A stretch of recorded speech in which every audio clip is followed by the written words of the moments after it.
आज पूर्णिमा के इस शुभ अवसर पर सुनिए श्री सत्यनारायण भगवान की संपूर्ण कथा। अगर आप इस महीने की पूर्णिमा तिथि और शुभ मुहूर्त के बारे में जानना चाहते हो तो इसकी अलग से वीडियो हमारे चैनल पर पहले से ही अपलोडेड है, आप जरूर सुनिएगा। सत्यनारायण भगवान की कथा पढ़ने या सुनने से कभी भी घर में रोग, शोक या दुख आदि नहीं आते। सभी प्रकार की मनोकामनाएं पूर्ण होती हैं और ऐसे घर में सदा सुख समृद्धि का वास रहता है। आइए भक्तजनों, भगवान गणेश का नाम लेकर शुभारंभ करते हैं श्री सत्यनारायण व्रत कथा का। अगर कथा अच्छी लगे तो वीडियो को लाइक करके कमेंट बॉक्स में सत्यनारायण भगवान की जय जरूर लिखिएगा। ओम श्री गणेशाय नमः। श्री सत्यनारायण भगवान की जय। पहला अध्याय। एक समय नैमिषारण्य तीर्थ में शौनक आदि सभी ऋषियों और मुनियों ने पुराण शास्त्र के वेत्ता श्री सूत जी महाराज से पूछा, हे महामुने, किस व्रत अथवा तपस्या से मनोवांछित फल प्राप्त होता है, उसे हम सब सुनना चाहते हैं। श्री सूत जी बोले, इसी प्रकार देवर्षि नारद जी के द्वारा भी पूछे जाने पर भगवान श्री कमलापति जी ने उनसे जैसा कहा था मैं उसे कह रहा हूँ, आप लोग सावधान होकर सुनिए। एक समय योगी नारद जी लोगों के कल्याण की कामना से विविध लोकों में भ्रमण करते हुए पृथ्वी लोक में आए और यहाँ उन्होंने अपने कर्म फल के अनुसार नाना योनियों में उत्पन्न सभी प्राणियों को अनेक प्रकार के क्लेश दुख भोगते हुए देखा तथा किस उपाय से इनके दुखों का सुनिश्चित रूप से नाश हो सकता है, ऐसा मन में विचार करके वे विष्णु लोक को गए। वहाँ 4 भुजाओं वाले शंख, चक्र, गदा, पद्म और वनमाला से विभूषित शुक्ल वर्ण भगवान श्री नारायण जी के दर्शन कर उन देवाधिदेव की वे स्तुति करने लगे। देवर्षि नारद बोले, हे वाणी और मन से परे स्वरूप वाले, अनंत शक्ति संपन्न, आदि मध्य और अंत से रहित, निर्गुण और सकल कल्याणमय गुणों से संपन्न, भक्तों की पीड़ा नष्ट करने वाले परमात्मन, आपको मेरा नमस्कार है। स्तुति सुनने के पश्चात भगवान श्री हरि ने देवर्षि नारद से कहा, महाभाग, आप किस प्रयोजन से यहाँ आए हैं? आपके मन में क्या है? तब देवर्षि नारद कहने लगे, हे भगवान, पृथ्वी लोक में अपने पाप कर्मों के द्वारा विभिन्न योनियों में उत्पन्न सभी लोग बहुत प्रकार के क्लेशों से दुखी हो रहे हैं। हे प्रभु, किस लघु उपाय से उनके कष्टों का निवारण हो सकेगा? यदि आपकी कृपा मेरे ऊपर हो तो वह सब मैं सुनना चाहता हूँ। आप कृपा पूर्वक ये सब मुझे बताएं। तब श्री भगवान ने कहा, हे वत्स, संसार के ऊपर अनुग्रह करने की इच्छा से आपने बहुत अच्छी बात पूछी है। जिस व्रत के करने से प्राणी मोह से मुक्त हो जाता है उसे मैं आपको बताता हूँ, सुनिए। हे वत्स, स्वर्ग और पृथ्वी लोक में दुर्लभ भगवान सत्यनारायण का एक महान व्रत है। आपके स्नेह के कारण इस समय मैं उसे कह रहा हूँ।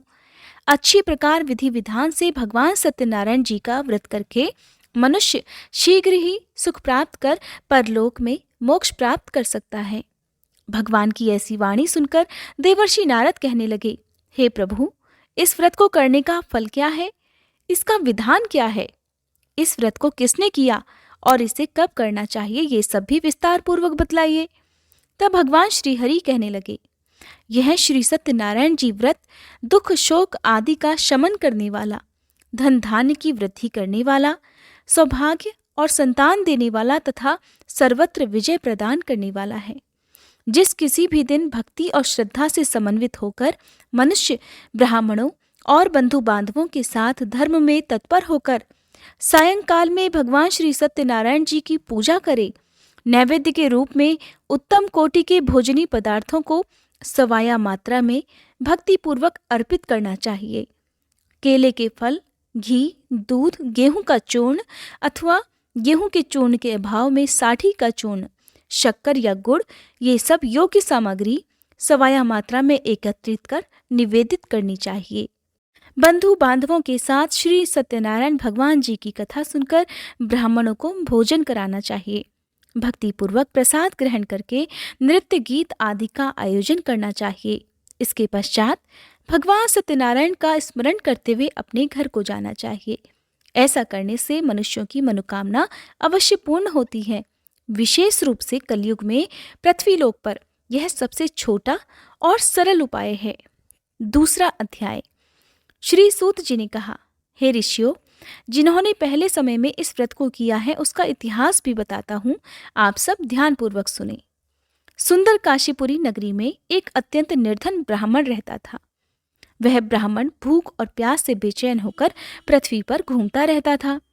ब्राह्मणों से प्रेम करने वाले श्री विष्णु जी ब्राह्मण को देखकर एक दिन बूढ़े ब्राह्मण का रूप धारण कर ब्राह्मण के पास जाकर आदर के साथ पूछने लगे, हे विप्रदेव, तुम नित्य ही दुखी होकर पृथ्वी पर क्यों घूमते हो? तब उस ब्राह्मण ने कहा, मैं भिक्षा के लिए पृथ्वी पर विचरता हूँ। हे भगवान, यदि आप इससे छुटकारा पाने का कोई उपाय जानते हो तो कृपा कर मुझे बताएं।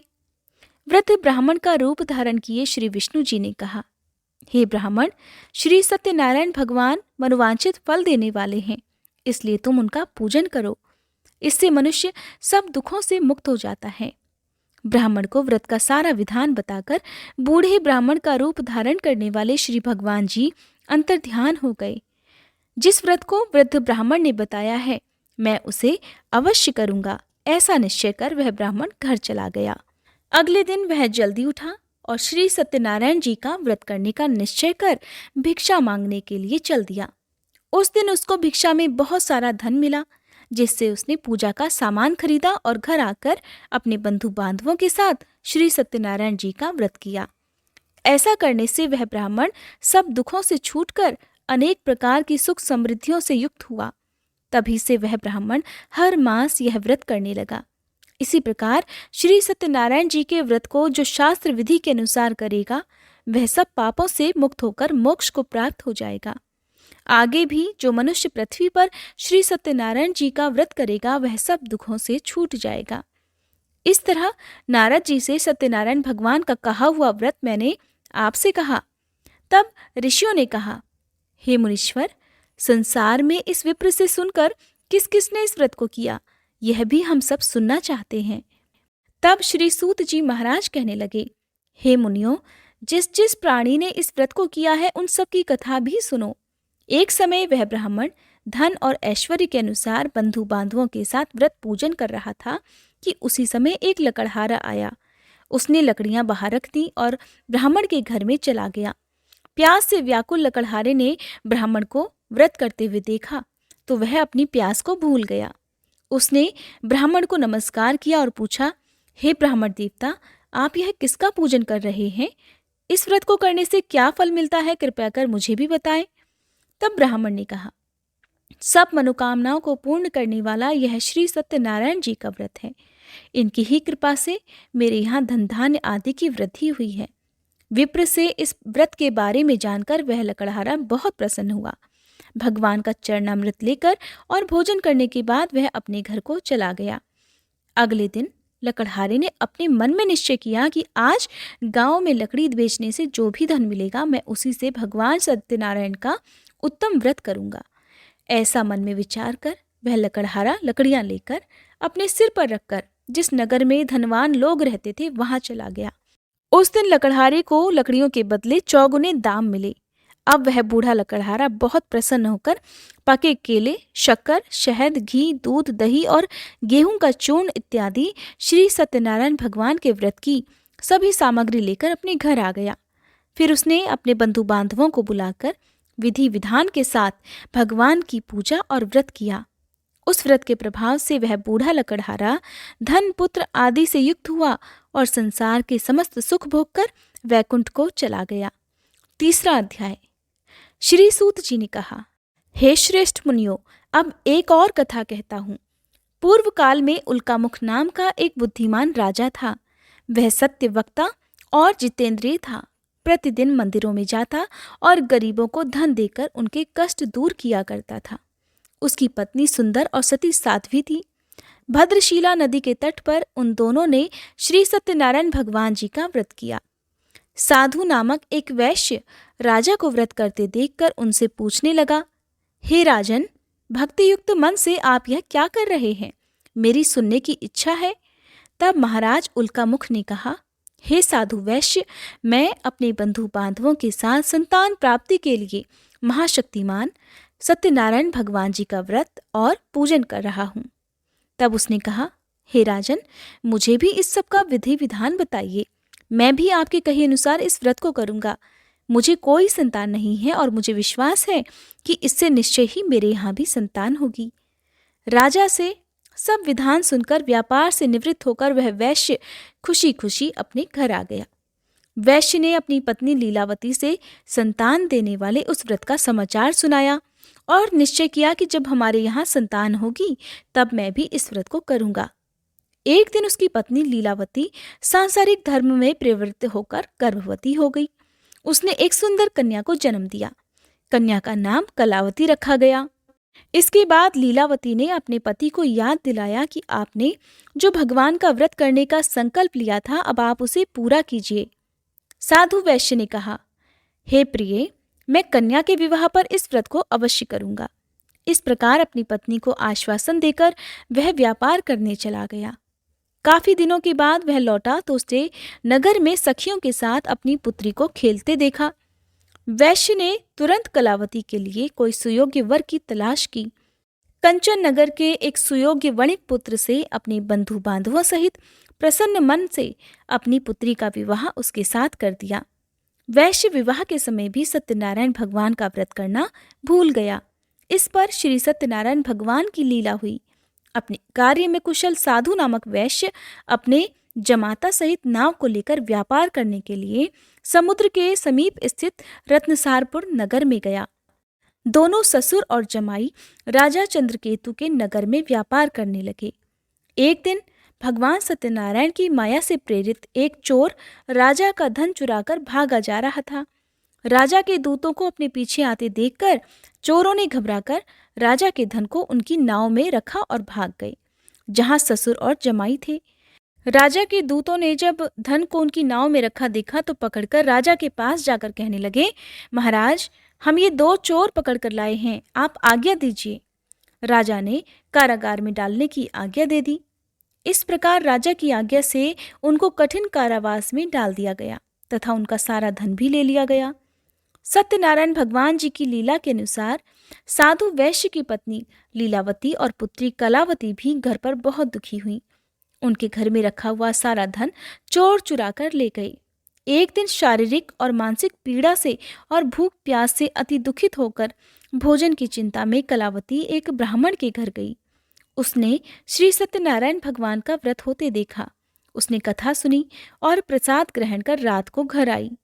तब माता ने कलावती से पूछा, हे पुत्री, तू अब तक कहाँ रही और तेरे मन में क्या है? तब कलावती कहने लगी, हे माता, मैंने श्री सत्यनारायण भगवान का व्रत होते देखा है। तब कलावती के वचन सुनकर लीलावती ने सत्यनारायण भगवान जी के पूजन की तैयारी की।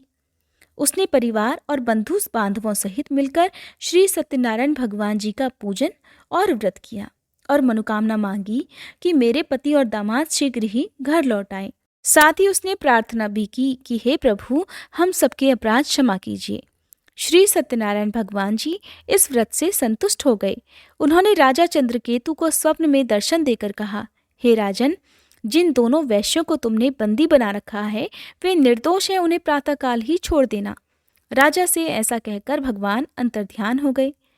प्रातःकाल राजा चंद्रकेतु ने सभा में सभी को अपना स्वप्न सुनाया और सैनिकों को आज्ञा दी कि दोनों को कारागार से मुक्त कर सभा में लाया जाए।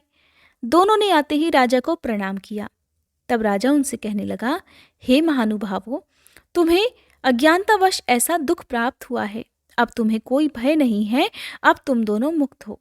ऐसा कहकर राजा ने उन्हें नए नए वस्त्र आभूषण दिए और उनका जितना धन लिया था उसे दोगुना कर उन्हें आदर और सम्मान से विदा कर दिया। इस प्रकार दोनों वैश्य अपने घर को चल दिए। 4वां अध्याय। श्री सूत जी ने कहा, वैश्य और उसके जमाई ने मंगलाचार करके यात्रा आरंभ की और अपने नगर की ओर चल पड़े। थोड़ी ही दूर आगे बढ़े थे कि एक दंडी वेशधारी श्री भगवान जी उन्हें मिले और उनसे पूछने लगे, हे वैश्य, तेरी नाव में क्या है?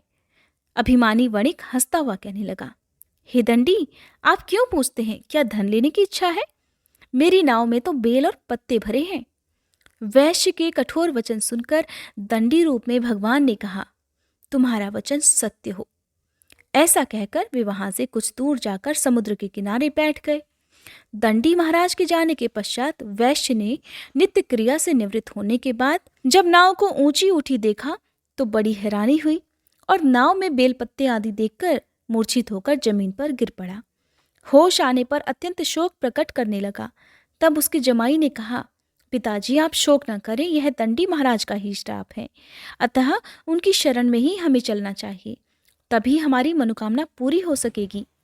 जमाई के वचन सुनकर दंडी महाराज के पास पहुंचा और भक्तिभाव से उन्हें प्रणाम करके कहने लगा, हे प्रभु, मैंने जो आपसे असत्य वचन कहे थे उनके लिए मुझे क्षमा कर दीजिए।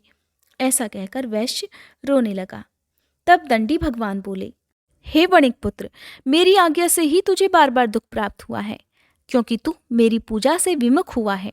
तब उसने कहा, हे भगवान, आपकी माया से ब्रह्मादि देवता भी आपके रूप को नहीं जान पाते, तब मैं अज्ञानी भला कैसे जान सकता हूँ? आप प्रसन्न होइए, मैं अपनी सामर्थ्य के अनुसार आपकी पूजा करूँगा। कृपया मेरी रक्षा कीजिए और पहले के समान मेरी नौका को धन से भर दीजिए।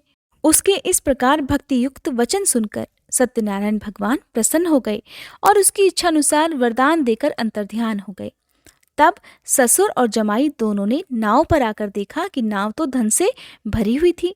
फिर वह भगवान सत्यनारायण जी का पूजन कर अपने जमाई सहित अपने नगर की ओर चल पड़ा।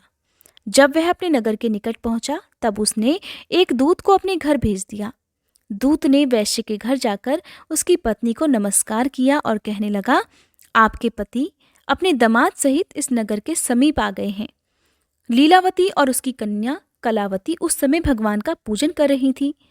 दूत का वचन सुनकर साधु की पत्नी ने बड़े हर्ष के साथ सत्यदेव का पूजन पूर्ण किया और अपनी पुत्री से कहने लगी, मैं अपने पति के दर्शन को जाती हूँ, तू भी पूजा समाप्त कर शीघ्र आ जाना। परंतु कलावती पूजन और प्रसाद छोड़कर जल्दी जल्दी अपने पति के दर्शन करने के लिए चली गई, परंतु उसको पति के दर्शन प्राप्त ही नहीं हुए। नौका को डूबा हुआ और कन्या को रोती हुई देखकर वैश्य दुखी होकर कहने लगा, हे प्रभु, मुझसे या मेरे परिवार से जो भूल हुई है उसे क्षमा कीजिए। इस प्रकार वह रोने लगा। उसके दीन वचन सुनकर सत्यनारायण भगवान फिर से प्रसन्न हो गए। तभी आकाशवाणी हुई, हे वैश्य, तेरी कन्या प्रसाद छोड़कर आई है, इसका पति इसी कारण अदृश्य हो गया है।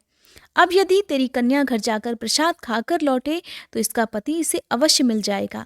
आकाशवाणी सुनकर कलावती ने घर पहुंचकर पूजन विधिवत समाप्त किया और प्रसाद ग्रहण करके अपने पति के दर्शन किए।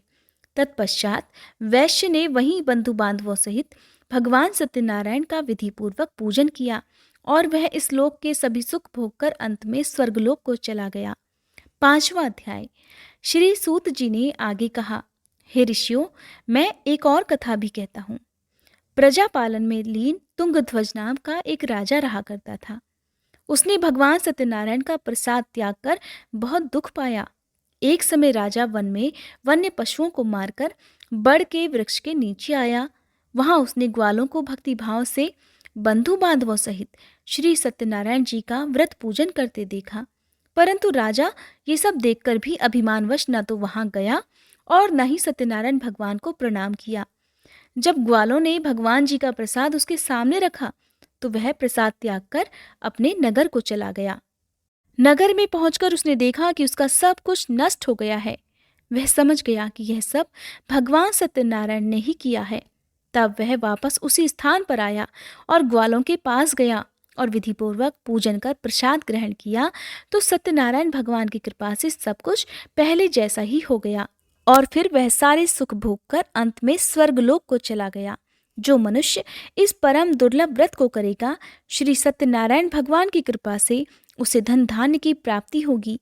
इस व्रत के प्रभाव से निर्धन धनी बंदी बंधन से मुक्त होकर निर्भय हो जाता है। संतानहीनों को संतान प्राप्ति होती है और सभी मनोरथ पूर्ण होकर अंत में वह वैकुंठ धाम को जाता है। जिन्होंने पहले इस व्रत को किया, अब उनके दूसरे जन्म की कथा भी सुनिए। शतानन नामक ब्राह्मण ने सुदामा के रूप में जन्म लेकर भगवान कृष्ण की भक्ति कर मोक्ष प्राप्त किया। उल्कामुख नाम के महाराज राजा दशरथ बने और श्री रंगनाथ जी का पूजन कर वैकुंठ को प्राप्त हुए। साधु नाम के वैश्य ने धर्मात्मा और सत्य प्रतिज्ञ राजा मोरध्वज बनकर अपने पुत्र को आरे से चीरकर मोक्ष को प्राप्त हुए। महाराज तुंगध्वज स्वयंभू मनु हुए। उन्होंने बहुत से लोगों को भगवान की भक्ति में लीन कर मोक्ष प्राप्त किया और वह लकड़हारा भील अपने अगले जन्म में गुह नामक निषाद राजा हुआ, जिसने भगवान श्री राम के चरणों की सेवा कर मोक्ष प्राप्त किया। सत्यनारायण भगवान व्रत कथा समाप्त।